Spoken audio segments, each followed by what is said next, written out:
Halo semuanya, kembali lagi di channel Ajime KSL. Di video ini aku akan lanjutin Wudong Qiankun season ketiga episode ke-12, bagian keduanya.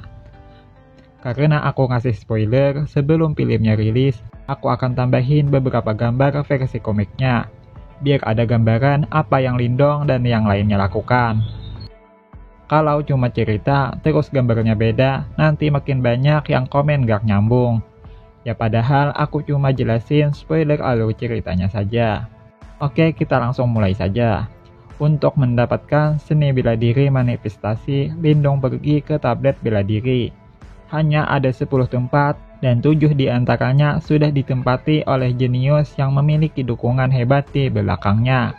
3 tempat tersisa ini, satunya lagi diambil oleh Sekte Angin Hijau, dan pada tempat ke-9 Lindong bergerak.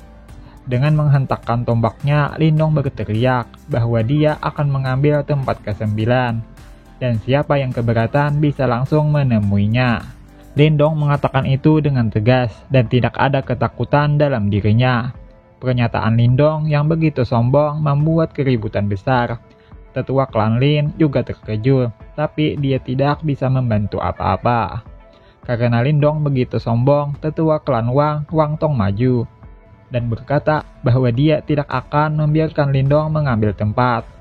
Wang Tong adalah kultivator di ranah penciptaan Ki Puncak, dan Wang Tong menyerang Lindong dengan ganas. Lindong pun lalu mengeluarkan boneka tingkat tingginya. Boneka tingkat tinggi Lindong bisa bersaing dengan orang yang berada di ranah manifestasi. Jadi jelas saja Wang Tong bukanlah lawannya. Klan Wang lagi-lagi menerima kekalahan yang memalukan. Tidak hanya anggota mudanya, bahkan yang lebih tua juga dikalahkan oleh Lindong. Lindong benar-benar mempermalukan klan Wang, sedemikian rupa sampai tidak ada anggota klan yang bisa mengangkat wajah. Setelah itu, Lindong duduk di tempat ke-9. Tempat ke-10 otomatis menjadi perebutan yang panas, dan pada akhirnya itu dimenangkan oleh Sekte Lembah Kebahagiaan. Setelah semua tempat terisi, energi Yuan mulai menyinari ke 10 tempat itu, dan Lindong dibawa ke sebuah tempat.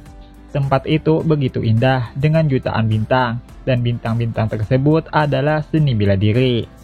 Lindong harus menangkap bintang-bintang itu dan mencari seni bela diri tingkat tinggi.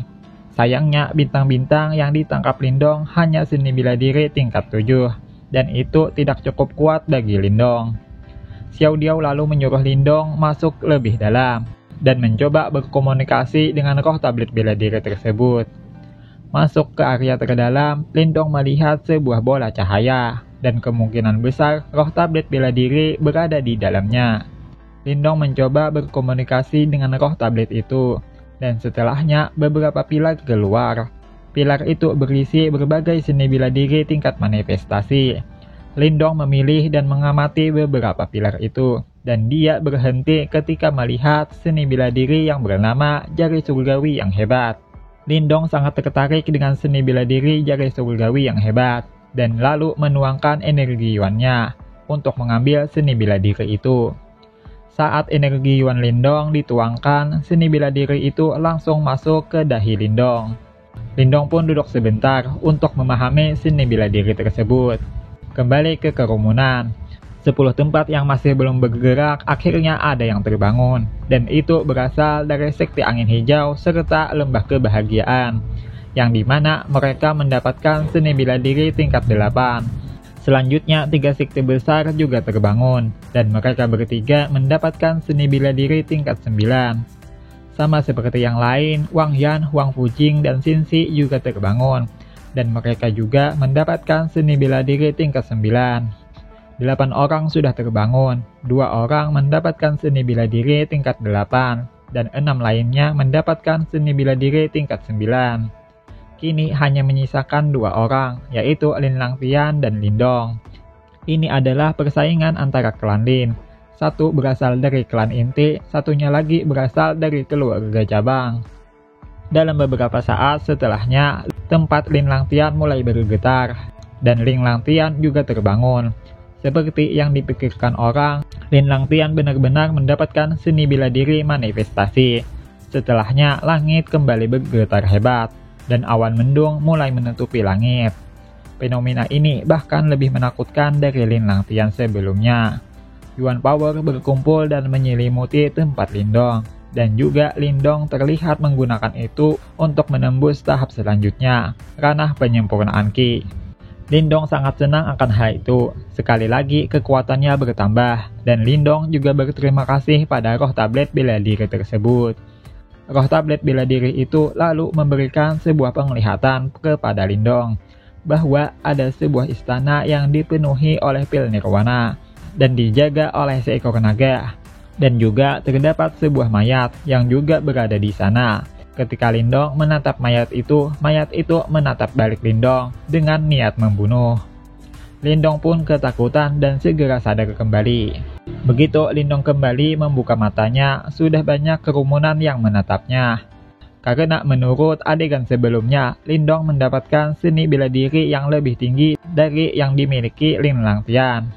Tapi itu tidak berlangsung lama, karena beberapa paksi besar mulai fokus dan berunding. Xiao Diao lalu berkata bahwa mungkin beberapa paksi tersebut mengetahui istana yang menyimpan pil nirwana sebelumnya. Jadi kemungkinan mereka akan bekerja sama demi mencapai tempat tersebut. Tapi Lindong sendiri tahu bahwa selain binatang penjaga masih ada kerangka misterius yang menakutkan. Jadi Lindong akan mengamati terlebih dahulu sebelum memilih ikut serta atau melarikan diri. Setelah itu, dalam beberapa saat, Lin Langtian maju dan berbicara. Lin Langtian mengumumkan bahwa di bawah tablet bela diri di sini terdapat timbunan harta karun. Wang Tong juga lanjut menjelaskan bahwa harta karun itu dijaga oleh binatang penjaga yang kuat. Setelah penjelasan itu, kerumunan mulai bersemangat dan setuju bekerja sama. Mereka mengumpulkan kekuatan dan menerobos istana bawah tanah dengan paksa. Begitu gerbang itu hancur, sebuah serangan dari dalam keluar, dan itu membinasakan beberapa orang. Itu adalah serangan dari binatang penjaga. Binatang itu begitu mendominasi, dengan tubuh yang besar serta sayap yang kuat. Xiao Diao lalu berkata bahwa itu adalah naga kelelawar darah, dan itu sangat berguna bagi Xiao Diao. Jika Xiao Diao dapat menyerapnya, kekuatannya akan kembali ke tahap manifestasi. Selain itu, dagingnya juga berguna bagi Xiao Yan.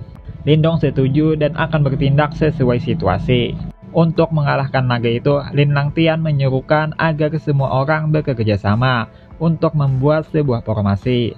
Dengan kerjasama semua orang, naga kelelawar darah itu terluka parah dan melarikan diri. Tidak ada yang berniat mengejar, karena semua orang ingin bergegas mendapatkan harta karun. Sebaliknya, Lindonglah yang mengejar naga kelelawar darah tersebut. Karena selain permintaan Xiao Diao, Lindong juga tahu bahwa ada penjaga yang lebih kuat yang sedang menunggu di sana. Lindong terus mengejar naga kelelawar darah itu sampai naga itu tersungkur karena luka yang diderita. Selanjutnya, Lindong mengeluarkan boneka tingkat tingginya. Naga kelelawar darah itu dan boneka tingkat tinggi Lindong pun beradu.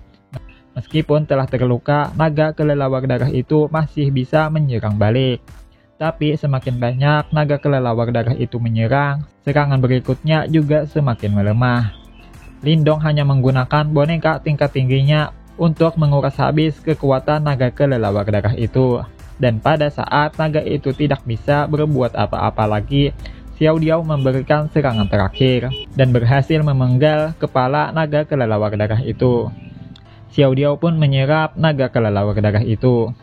Oke, sekian saja video kali ini. Untuk video selanjutnya, kalian lebih pilih yang mana? Alur cerita dengan gambar komik atau hanya ceritanya saja seperti biasa? Silahkan komen di bawah. Terima kasih sudah menonton dan sampai jumpa.